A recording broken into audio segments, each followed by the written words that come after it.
Hey, I'm Antoinette, and for today's reset, I want to talk about how if you're obsessed with getting even, you might be chasing an illusion. Let's jump in.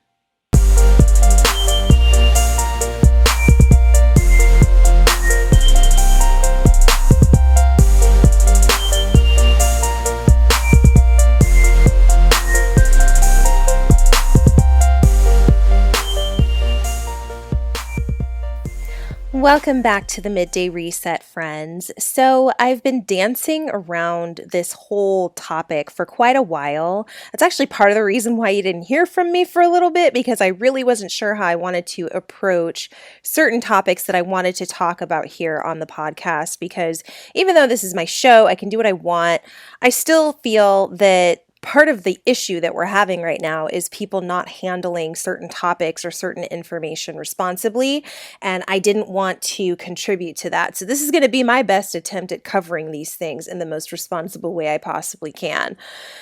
Of course, someone will probably still be upset, but that's okay. I'm not here for that. I'm just here to speak my piece. So, I think that we are stuck in this idea of getting even, or at least the illusion of getting even. And I call it an illusion simply because I think of the adage, an eye for an eye leaves the whole world blind. While in the immediate, in your circumstance, the idea of swinging the pendulum back in the opposite direction seems like righting a wrong, there is always going to be somebody on some other side of the spectrum, some other side of the situation who is then put at a loss because of that, or they are put at a disadvantage because of that. And in some cases, we care about those disadvantages. In other cases, we don't. A perfect example of this is affirmative action. Affirmative action was established to allow people of color, primarily Black people at first, but people of color, as our population has changed here in the United States, and we have welcomed immigrants from all over the world. There are other ethnicities and races that we try to acknowledge, and affirmative action helps with that by ensuring that companies are maintaining a certain level of diversity on their staff. The idea of that is beautiful, and I like the spirit of it. I think that it does help people who would otherwise be disenfranchised. The problem with it, though, is that what happens to the people who maybe got skipped over because they were not seen as diverse enough? And now, before anybody gets started, or you want to turn my podcast off and start proclaiming, how could she say that as a Black woman? Look, we have to be realistic about these things, okay? I'm not speaking about the circumstance where the single mom of 3 who has worked her way up from janitorial staff to now middle management, where her being rewarded for her efforts over some white guy, we'll say, who maybe has some qualifications but hasn't been there as long. That's not the scenario that I'm talking about. And please do not act obtuse about that. In order for us to get to a point where we can have conversations about real issues, people have to be emotionally intelligent enough to be able to handle them. And so that means you don't purposely disregard or misunderstand information as it's being talked about. So when I speak about affirmative action causing disadvantages for some people, I'm speaking about the cases where the manager or director or owner or CEO, whomever, feels pressured to make a diversity hire because that's what the world is asking for, or because their percentages really are not where they need to be as far as the company's workforce makeup is concerned. But then you get into murky territory of then deciding to skip on somebody who might have excellent qualifications, a great track record. You had a wonderful interview with them, and everybody else on the committee seems to like them. Skipping that person in favor of making the diversity hire because that is now a requirement. Those are the types of scenarios that I'm talking about where affirmative action can be harmful. And I've seen this myself firsthand, not in my own situation, but I did see someone get passed over for a position that they were very qualified for, and the person who they did put into the position I'm not going to say was not qualified, but they definitely weren't as qualified as this person who had been working with the company for years and years. This was a brand new hire from outside of the organization. And yes, on the surface, all of that looks really unfair. Now, this person who had gotten passed up, he said he recognized why he was passed up and he wasn't bitter about it. So that's why I'm not. But those are very real world examples of how affirmative action, though established for the purpose of righting a wrong, can actually create more issues later on down the line. And I'm not here to say what the cure for that is or what the solution is. I'm simply pointing that out right now. I haven't actually reached what the solution is myself. Same thing goes for cancel culture. Cancel culture is this phenomenon that's really taken off like wildfire with the advent of social media and the way that people share messages so quickly with each other. But cancel culture is yet another one of those examples where we decide that, okay, this person has done or said or participated in something that is just deplorable, and we are not going to stand for it. So we are going to call for anybody backing them monetarily or speaking on behalf of their character or, just any sort of benefit that these people are receiving. And when I say we, I mean the collective mob, we call for the cancellation of those things because, quiet as it's kept, this is actually how a lot of consumers and consumer bases used to operate back in the day. Back in the day, if you didn't like what a company did or said, or you didn't like what a celebrity did or said, or a politician, whomever, someone notable, you exercised your power to let them know through your spending and through your patronage and through word of mouth. And of course, this was before things like Yelp and Google reviews and stuff like that. I think that Yelp, Google reviews, all of that other stuff, that is yet another iteration of what I'm talking about. The kind of stuff that used to happen like 60, 70 years ago with how people would talk with their dollars, so to speak. That's a good thing. But now what I think is happening is that with the advent of social media, the internet, people being able to connect with each other all the time, the 24-hour news cycle, because that's another one, I think that all in all, cancel culture started out as this idea of being noble, but it very quickly, with the help of the internet and its wildfire legs, grew into something that is just so ugly, for lack of a better term. It's just a really ugly element of our culture right now that I would like to see change. I would like to see modify, but who knows? But same thing for reparations and also the hashtag Me Too movement in its current iteration.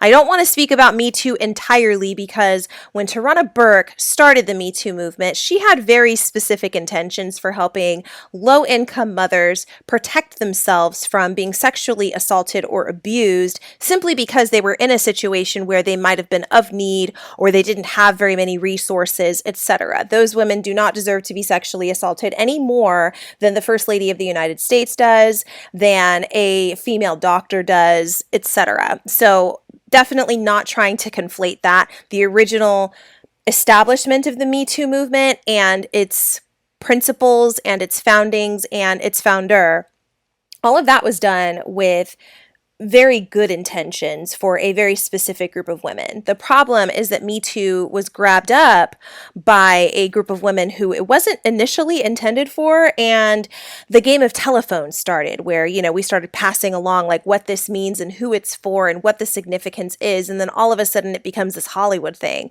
And that's not exactly what Tarana Burke was going for, but in its current iteration with the Hollywood starlets and men, there are men who are also champions behind the Me Too movement.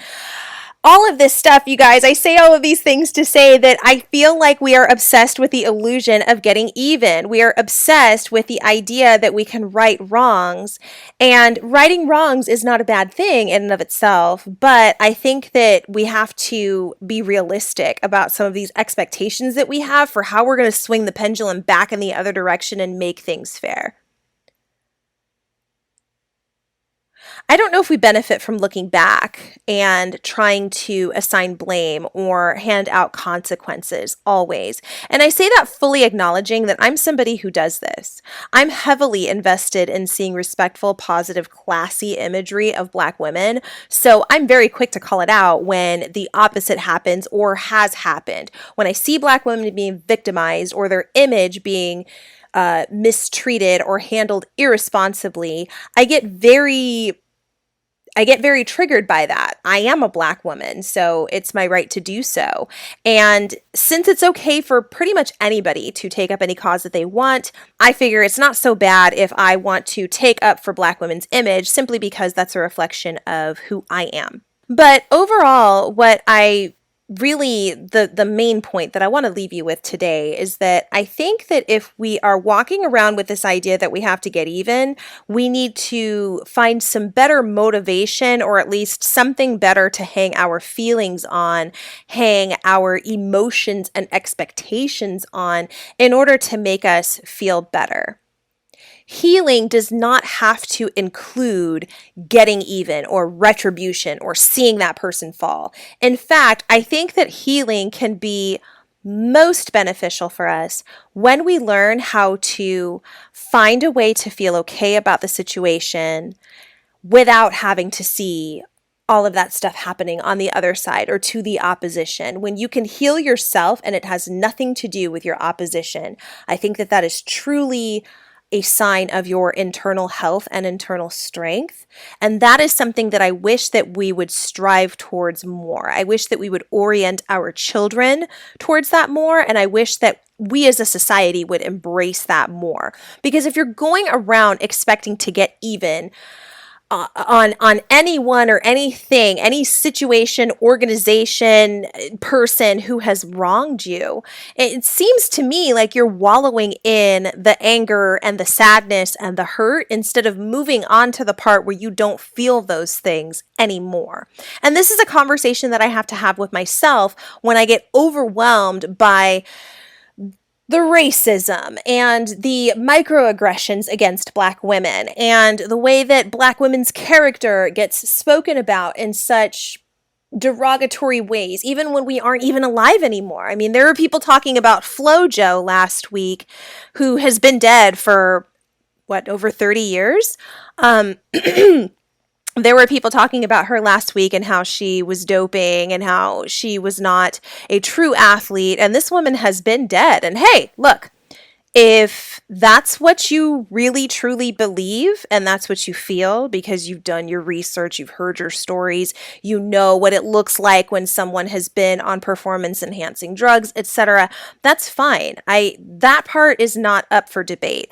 I just want to know why it's okay to trash a Black woman after she's dead, yet if anyone says anything derogatory about historical figures who we know who have committed atrocities, it doesn't seem like I see the same energy returned for speaking negatively about those folks. It seems like we only want to honor the dead when it's people that we care about.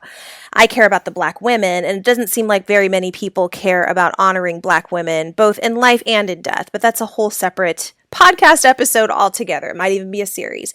Back to my original point. If you are out here with an eye for an eye type of mentality and that's the way that you want to live your life, I can't stop you, but I will tell you that eventually you're going to get to a place where you're not going to be able to get even because the entity who wronged you is way bigger than you, or because the person who wronged you has now passed away. There's nothing they can do. So you're going to take it out on their loved ones or whoever they left behind.